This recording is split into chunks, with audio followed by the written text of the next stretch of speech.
The downside of making someone so categorically evil is that they suddenly don't really care about their previous loyalties. The thing is, Astronema followed Dark Spectre because the forces of evil raised her and made her believe her enemy was the Power Rangers. However, now that she's in full-on evil mode, she sees no reason to actually be loyal to Dark Spectre, opting instead to want to destroy him and take his place as the Grand Monarch of Evil. Her plan is brilliant, and we finally get something we've been wanting since the show began.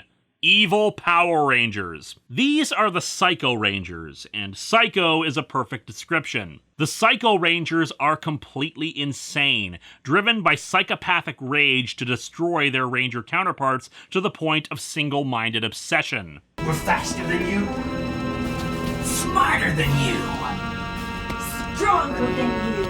And they live up to that boast, easily able to outfight the Rangers. To make matters worse, they absorb the Rangers' minds and gain information about how they fight, meaning they can outthink them in battle. Where they came from is never really explained, though it's implied that they're actually monsters, transformed into this state because when they're forced to go giant-sized, they take on monstrous forms. However, Astronema didn't just bring the Psychos in to destroy the Rangers. She's tied their energy directly into Dark Spectre. That way, the more energy they burn up, the more Dark Spectre is diminished. As such, she repeatedly recalls the Psychos away from finishing off the Rangers because not enough of Dark Spectre has been drained. Still, even when they're recalled away, they do get their point across. The Psychos outfight the Rangers in every major encounter they have, even when it's just one or two of them. They do manage to start picking off the Psycho Rangers one at a time, but it's not easily done. Psycho Pink is the first to fall, and even then it's more because of the fact that the Psychos' own obsessions keep them from cooperating with each other. In my opinion, the highlight of the Psycho Rangers saga is 5 of a Kind. TJ comes up with the idea of swapping opponents for their next encounter, but the Psychos are easily able to switch them back around again and severely injure TJ. While TJ reviews the fight, the color on the monitor goes out, and he gets the brilliant idea of having everyone on the team wearing the same color. Not sure how the hell they all managed to get into Blue Ranger uniforms, but we'll pretend that they can do that. Another brief strategy they employ is to have Zane dress up as a Silver Psycho Ranger and get in close enough to blast the Psychos. What's great about this episode is that it shows the team thinking outside the box in order to combat the Psychos. While the Psychos are still more powerful than them and are capable of putting up a damn good fight, seeing the Rangers actually being creative and utilizing new strategies is a major plus, and not done very often in previous series, where the most creative they got was a new one-off weapon or device. After the defeat of Psycho Blue, the last 3 Psychos managed to capture the Mega Voyager. The Rangers hunt after their Zords, finally locating it in a distant galaxy. While Zane distracts the Psychos, the Rangers attempt to retrieve the Zords. However, as it turns out, Psycho Yellow manages to use some kind of electronic possession ability to enter the Mega Voyager, taking control of it. Psycho Red takes on the Red Ranger personally, but help finally arrives in the form of the Astro Megazord. Psycho Yellow is expelled using the antivirus technique of hit it with a sword. All 4 Megazords go up against the remaining 3 Psychos and manage to destroy them. Dark Spectre survives the energy drain, but probably is weakened by the experience, as we'll see. The Rangers resume their search for Zordon in a single filler episode that feels completely at odds with what happened with the Psycho Rangers. Still, the Psycho Rangers weren't quite done yet. Their spirits survived as ghosts, somehow, unable to harm the Rangers or be seen by them. So we have evil monster ranger ghosts, but not robot ghosts? In Mission to Secret City, the plot revolves around a monster kidnapping hundreds of people, including Andros and Carlos, and bringing them to a secret city. The two can't morph, and the people are enslaved. However, before we get into that, I should talk about an awesome Bulk and Skull moment. Throughout the season, they've been mostly just very occasional comic relief, since most of the story has been about finding Zordon or the Astronema reveal. However, in this case, when the monster first shows up, Bulk charges in. Don't make me use this! It's my new toaster! Sure, it's only a small moment, but it is a prelude to what happens in the season finale. What's really awesome about this one is that the other Rangers hatch a plan to get to the secret city and go all commando, coming prepared with explosives, their blasters, and other equipment. All the Rangers really get to kick ass in this episode and come off as very professional. Andros and Carlos manage to escape thanks to Andros' Battleizer. He decides to finally try the 3rd setting on the Battleizer, giving him the super armored form I mentioned that also grants him flight. Shockingly, the Battleizer mode isn't just glitter. Sure, it's pretty much just a way to sell toys, but it's an entirely American concept that makes sense, upgrading weapons in the war against evil. Anyway, the secret city gets teleported away along with all the people inside of it. Astronema tests a device on Bulk, Skull, and Phenomenus that digitizes them and stores them as data cards. Astronema plans to use the device to transform people into a new army for conquering the Earth. The Rangers find the city again and infiltrate it, the ghosts of the Psycho Rangers following. The Rangers fall into Astronema's trap and are converted to data cards. However, despite the fact that the Rangers are defeated, the Psychos are so single-minded that they're pissed that they didn't get to destroy them. Hell, it's not even enough to crush the data cards. They have to kill them in person. And so they enter the machine and are reconstituted into actual beings before taking the Rangers' data cards from Ecliptor and changing them back to normal. While the Psychos and the Rangers fight, Zane is sent in to change the people back to normal. And of course, the first to be turned back are Bulk, Skull, and Phenomenus. We were changed into data cards by aliens. Genius is never appreciated in its time. Anyway, the Rangers lead the Psychos back into the facility, and the Psychos get converted into data cards themselves, where I'm sure we'll never see them again. The facility explodes before Zane can retrieve the Psychos' data cards, leaving them there. However, as it turns out, Astronema has gotten her hands on them. The Rangers are tricked into leaving the megaship to answer a false distress signal, leading to the Astro megaship being caught in a web created by the Dark Fortress. The web is impervious to their weapons, and the Rangers are cut off from their powers. Astronema sends Ecliptor to the megaship to take it over, leaving Alpha alone to defend it. Alpha manages to password protect the databanks and has to fend off Ecliptor throughout the episode with Dekka's help. After a failed attempt to depressurize the cargo bay and send Ecliptor into space, Ecliptor manages to get access to the computer and learns the location of the Mega Voyager's hangar. The Rangers are rescued by Zane, along with his galactic rover, so we can squeeze out one last toy before the show ends. Ecliptor proceeds to supercharge himself with the ship's power and teleport to the Mega Voyager's hangar, where Zane engages him. However, in his charged state, he's able to fight off Zane and severely damages the Mega Voyager. Andros uses his Battleizer to break through the web surrounding the ship, and in the ensuing battle, the Delta Megazord is also destroyed. They manage to stop Ecliptor, but it's a hollow victory now that they've lost one of their Megazords. There's one more episode before the finale, and it's technically a filler, but I want to talk about it anyway because it's just awesome. A Line in the Sand starts with Andros and Ashley walking through the streets at night. I like this for a couple of reasons. First and foremost being that we don't actually get a lot of shots or fight scenes at night in this show, so it's different in a good way. Next, it builds on the Andros and Ashley relationship that's actually been growing throughout the season. Sure, we never see them kissing like Tommy and Kimberly did, but little things like gifts, conversations, feeling bad for one another, or just being together more really helped build it up gradually. However, their date comes to an end when someone tries to run them over. It's a very ominous episode as they're stalked and attacked by a large Humvee. The action is great as the thing really does look like it's about to run them over before it hits 88 miles per hour. The format of this episode is different too. There aren't any Quantron fights like usual. Instead, in the beginning, it's just this monster, Tankenstein, stalking the Rangers in civilian form and trying to capture them. It's even more ominous as it teleports the Rangers to a desert, but doing so in a manner that shows that if it didn't, it would have run them down. Tankenstein's pretty damn powerful too, immune to the Rangers' weapons and blaster fire. The Rangers show some real competence as they keep trying to defeat it, but eventually all are transported to the desert. They get rescued by Zane, again, and it devolves into the standard giant monster fight, although this time the Mega Voyager does get destroyed, leaving the Rangers with just the Astro Megaship and the Mega Winger. And thus the season, for all its ups and downs, finally comes to a conclusion in Countdown to Destruction.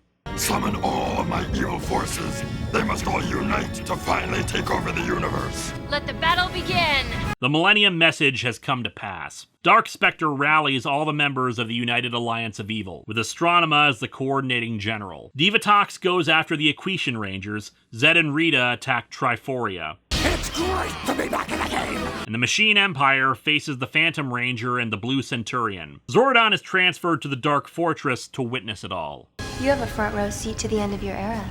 The Machine Empire also attacks the KO-35 rebels, who need reinforcements. Zane heads out to get the rest of the Rangers for help, but they inform him that the attacks are coming from every sector of the universe. The Rangers then detect a force of 1,000 Velocifighters heading straight for Earth. So the Rangers go there first. Zane faces the Velocifighters in the megaship, while the Rangers head down to the surface to confront the invading Quantrons and Piranatrons. It's no simple attack on the abandoned buildings district either. There's widespread destruction and ground troops just swarming everywhere. However, it's more than apparent as the fight continues that the Rangers are simply outnumbered. They try to free as many people as they can, but even the Battleizer mode isn't enough against so many. The Rangers, blasted repeatedly, power down and withdraw. Zane eventually vacates the megaship, I guess it's hiding behind the moon or something, it's not explained, and heads to the Mega Winger to deal with the remaining fighters. However, the sheer amount of Velocifighters finally overwhelms him, and the Mega Winger is destroyed. The Rangers regroup in the rubble, not certain of what to do. On the Dark Fortress, Astronema plans to annihilate the Earth with a fighter equipped with a specially designed torpedo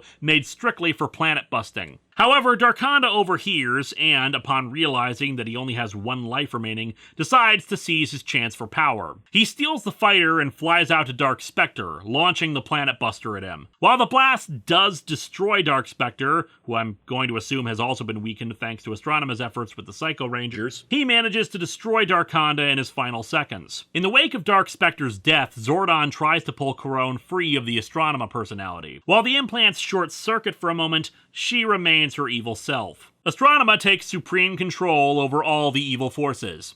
Divatox takes it well. Hey, what is everyone doing? Don't pray to her! You work for me! Part 1 ends with the Dark Fortress looming over what remains of Angel Grove. As Part 2 begins, Astronema addresses the Earth, demanding that the Power Rangers be handed over to her by the next morning, or she'll annihilate the planet. It's them or you. Hey, don't worry, guys. If you lose the Rangers, you've still got the Ninja Turtles, at least. That night, the people are fearful that the Rangers have abandoned them. Listen, everyone. The Rangers have never let us down before. We have to believe they'll be here. We'll get back to Bulk and Skull in a minute, but it's always nice to see them stick up for the Rangers. The team discusses what to do. The idea of organizing a resistance with the civilians is thrown out because they don't want to risk people's lives. Andros wants to go to the Dark Fortress in one last effort to convince Astronema to stop all this, but the others say it's clear that his sister is gone. The Rangers get back to work, still optimistic that they'll pull through. Andros sneaks off to go to the Dark Fortress, but Ashley finds him. It's a tender moment between the two, and he begins to tell her something if he doesn't see her again, but... I will see you again. The next morning, the people have been gathered, and Astronema demands the Rangers be handed over. The Rangers get ready to step in, but they're given a little more time from the most unlikely of sources.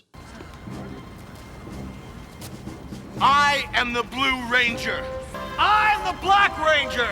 And so, Bulk and Skull's journey is complete. The two who stand and stare down Astronema are not the same people who wanted to be taught karate so they could learn how to beat people up. Over the course of the series, we have witnessed their transformation from bullies to good-natured bumblers. But here we finally see them stand as heroes. While this season didn't really work towards that development very much, the Phenomena stuff wasn't included very often and didn't do much to advance their characters anyway, their development has been over 6 years. 6 years of running from monsters, coming up with plans, trying to be good police officers, acting as detectives, and even trying to live in the everyday world have shaped these two into people who will look evil in the face without fear. But their greatest moment still has yet to happen. As more people declare themselves to be Rangers, as well as being Spartacus, Astronema just decides to destroy them all.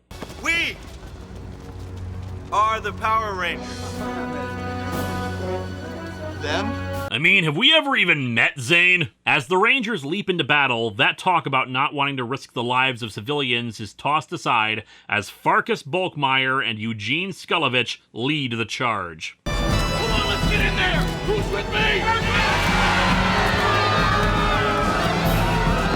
Bulk and Skull's finest moment has arrived. fighting alongside the Rangers and bringing the ordinary people into the fight against evil. Not too shabby for the two who once got detention simply for failing an assignment. Meanwhile, Andros gets on board the Dark Fortress and creates a diversion, clearing the fortress's bridge. He seals himself in, finally coming face to face with the real Zordon. However, their reunion takes on a grim reality. Zordon explains that there's only one way to stop the forces of evil that have taken over most of the universe. Shatter my energy tube. No! He says that the good energy contained in the tube will sweep over the universe, defeating everything that is evil. However, this means that Zordon will die, though he says that his spirit will live on in all that is good. Andros can't bring himself to do it, but Astronema comes in for the final battle with Andros. The two fight, or rather, Andros gets tossed around until he deflects one of her own blasts back at her. She collapses, and Ecliptor manages to get in, seeing what's happened to her. He's pissed, and Zordon once again asks Andros to do what he has to. It is your duty as a Power Ranger to save the universe.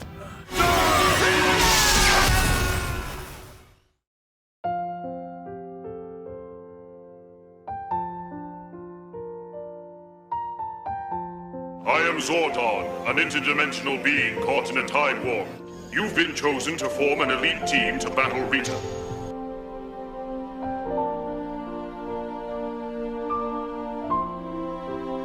Finally, the prophecy has been fulfilled. The Sixth Ranger is now one of us. By giving his coin to another Ranger, Tommy can prevent Rita from gaining its power. It is the only way.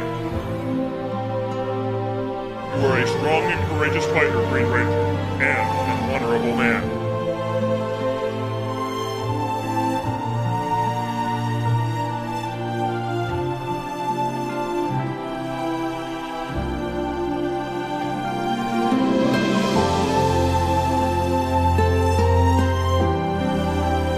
In your hearts you will always carry the spirit of the Power Rangers, but your destinies lie elsewhere.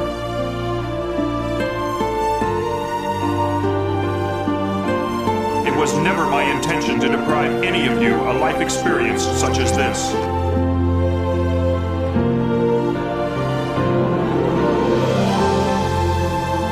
A new day is upon us, and the time has come for you to accept the powers of the Zeo Crystal.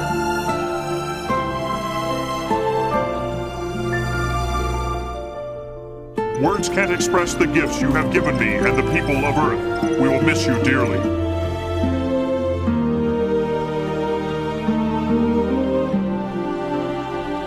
You need each other now, and the world needs you.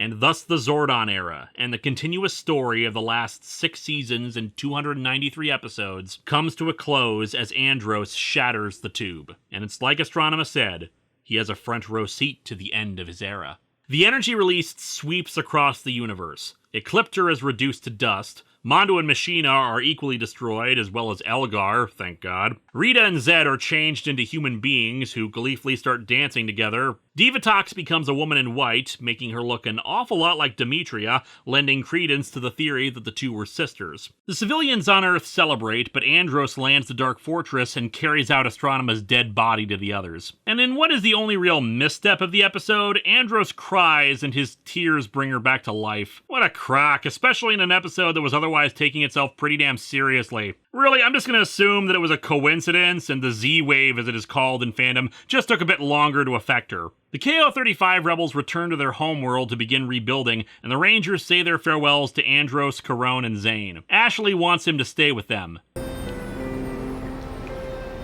KO-35 is my home. However, as the megaship takes off, Andros is there. My home is with you guys. Hey, the Megazord's in the shop.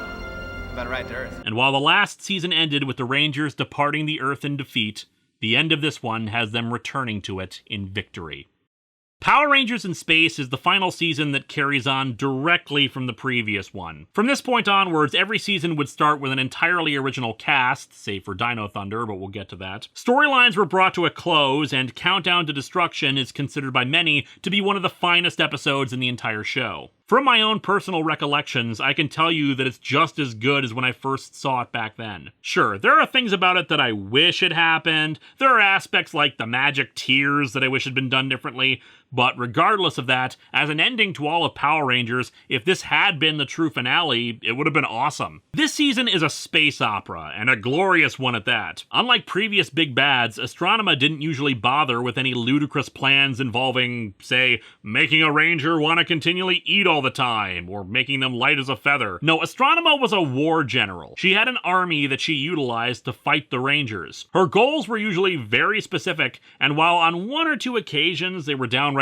goofy, most of the time she was very specific in her intentions. The recurring theme of this season, besides for the space opera, is ultimately the battle of good versus evil, and whether it's predestination that makes things evil, or is it by choice? The Wasp monster with a heart, the Evilizer device, Corone becoming Astronema, and yes, even the Teenage Mutant Ninja Turtles being controlled to do evil. All ask the question of whether or not evil is something you can just be. The Wasp monster in particular raises some interesting ethical questions concerning the Rangers' actions. Every previous monster that they've encountered seems to be evil, but if monsters exist that actually are good and peaceful, who's to say that previous monsters they've encountered haven't just been browbeaten into having to serve evil? While the question remains unexplored, the episode serves as an excellent analog to what happened to Corone, raised to be evil, but ultimately is good. And while it has its wooby moments, it's otherwise an excellent episode where we finally see Cassie really get pissed off. The look that she gives Astronema when the Wasp sacrifices itself for her could cut through steel. While I'm sure a lot of the themes are unintentional, there's a lot hinting going on with the filler episodes. There's also an episode where Astronema has to pretend to be Ashley and infiltrate the megaship. She has to pretend to be someone good to accomplish her goals. She's a good person, raised to be evil, impersonating someone good. It's a funny old world, isn't it? Ecliptor was a cut above the usual evil generals. He routinely kicked the Rangers' asses, but he had his own sense of ethics, particularly when it came to Astronema. I admit, I was disappointed that Ecliptor was reduced to dust by Zordon's energy wave, especially since he went through so much just trying to protect Astronema, but ultimately I suppose anything that was truly good about him died when Astronema was seemingly killed. On a personal note, Power Rangers in Space is my favorite season of the show. In many ways it feels like a childhood's end kind of deal. Not only for the loss of Zordon and the rise of more mature storytelling in the show, but Adam's return with a broken and scarred Morpher for a last hurrah feels like a great send-off to what came before. I've got to admit, Zack as the Black Ranger was my favorite of the original 5, and while it's not Zack in this episode, seeing the Black Ranger one more time as the last Mighty Morphin team member we'd see for a while was nostalgic as all hell. To sum up the season in a single word, it's finality. The season was written with the clear intention of it being the end of Power Rangers. The stakes were larger, the stories were more complex, and the death of Zordon brought everything to a close, symbolic of a team of superheroes that no longer needed the guidance of their great mentor in order to excel. If Power Rangers had ended right here, it would have ended on a high note. However, Power Rangers in Space had brought the viewers back en masse. The ratings were higher than ever before, and there was enough support for the series to continue on. Hence, when we return next time, we'll begin discussing the Rangers' journey to the Lost Galaxy.